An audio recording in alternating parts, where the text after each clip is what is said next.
Are we just going? Are you ready? All right.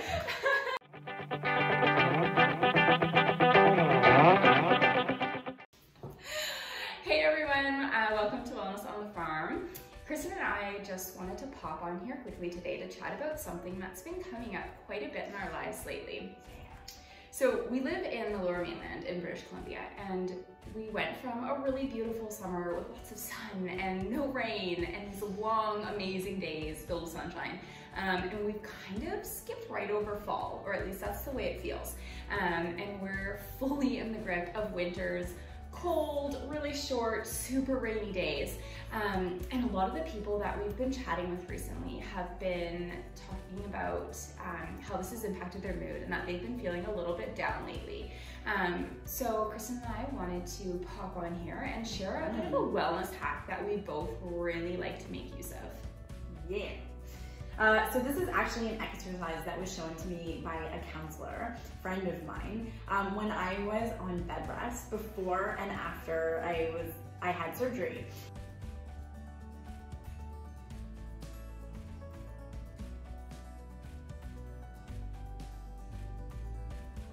One of the things that I found really difficult is that I had gone from this really active lifestyle to being outside all the time, to being on bed rest, and recovering from surgery. And I found myself slipping kind of further and further into not depression, but basically just into sadness and struggling with some anxiety.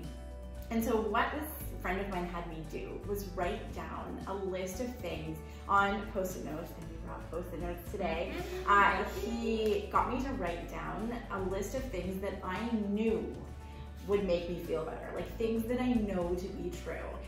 So for me, a lot of these things were things that had been true for me since childhood. So we're not talking about crazy, monumental, huge things.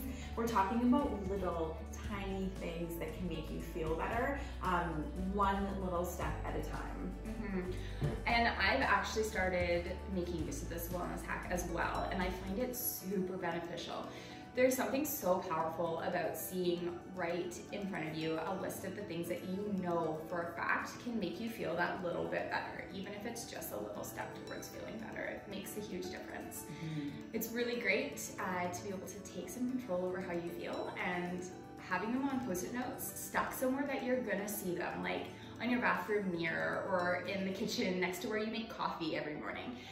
It's a really great reminder, and I found for myself it really helps to get you out of that mindset where you think, oh, I woke up and I feel pretty down in the dumps today, but I don't know, nothing I can do about it. I guess this is just the way my day is gonna go. This is just how it's gonna be today. This is what it is. I'm just gonna have to deal with it. It's a really great reminder that you have some power over how you feel, and there are things you can do to make yourself feel a bit better. So even when I started this exercise, I was not fully aware of the things, like I literally couldn't write a list of my own things that I knew would make me feel better, that I knew to be tried and true things in my life. So I actually ended up having to call my mom, and we worked through a list together. So if you're really stuck on this exercise and you have a friend in your life, or a parent, or a partner that knows you really well and can help you think through some of these things, then it can be really beneficial as well. So literally all I did was take a Post-it note, and I'm gonna do it now, and I wrote down things like this. So I wrote down things like, go outside. And I put on my Post-it note and stuck it on my list of things. Then I wrote down things like, hug a dog. Hug. I just spelled it. I just spelled dog wrong, so forgive me. So hug a dog. This is what's going on the list. Things like take a bath. Take a bath. And when I was in kind of the depths of my sorrow, even things like take a shower. So take a shower.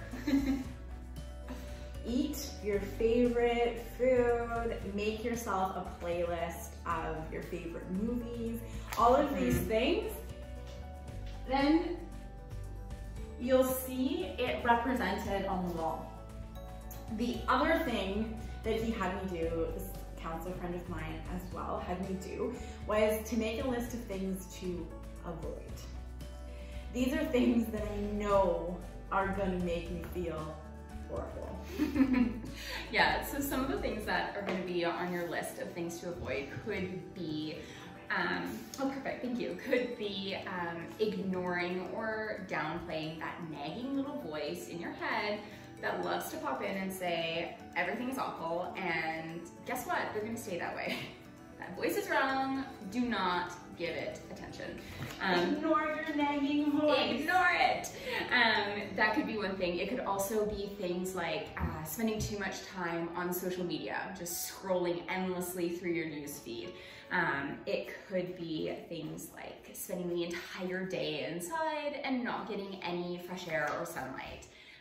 It could be spending time or giving too much energy to people in your life that don't really love you and don't really have your best interests at heart. Anything along those lines, anything that you know kind of keeps you feeling stagnant in that kind of down in the dumps mood or makes you actively feel worse, that's going on your list of things to avoid. And it's a really great reminder to be able to check in when you're not feeling well, to see, okay, am I avoiding these things or am I kind of allowing myself to go into them? Because every day we have a choice. We have a choice of, is this action that I'm about to do, is it gonna make me feel better?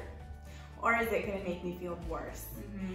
So how your day goes, although we don't, I mean, there's a lot of things that we can't control, we have to be willing to take the control of the things that we can have some influence over. Yeah, there's a lot that we can impact, and yeah, we need to stay motivated and remember to take action and do things that we know will make ourselves feel a bit better. Yeah. Yeah. So everybody's list is gonna look a little different. It's gonna be totally unique to you, and it might change over time too. You might be adding to it, you might be taking things off the list that you realize weren't actually as beneficial or maybe as detrimental as you thought they'd be.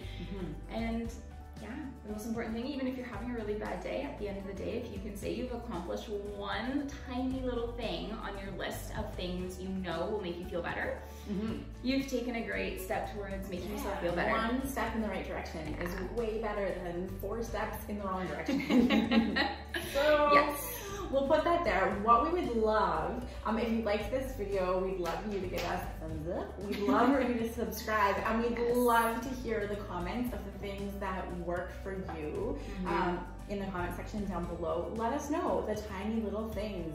A friend of mine and I were talking about this exact exercise, and she said that putting on her favorite pair of socks is something that she does on a day when she's having like a crappy day. So what works for you? Leave it in the comment section down below. Like and subscribe, and we'll be back next week. Thank you so much for joining us. Thanks so much. Woo! See you next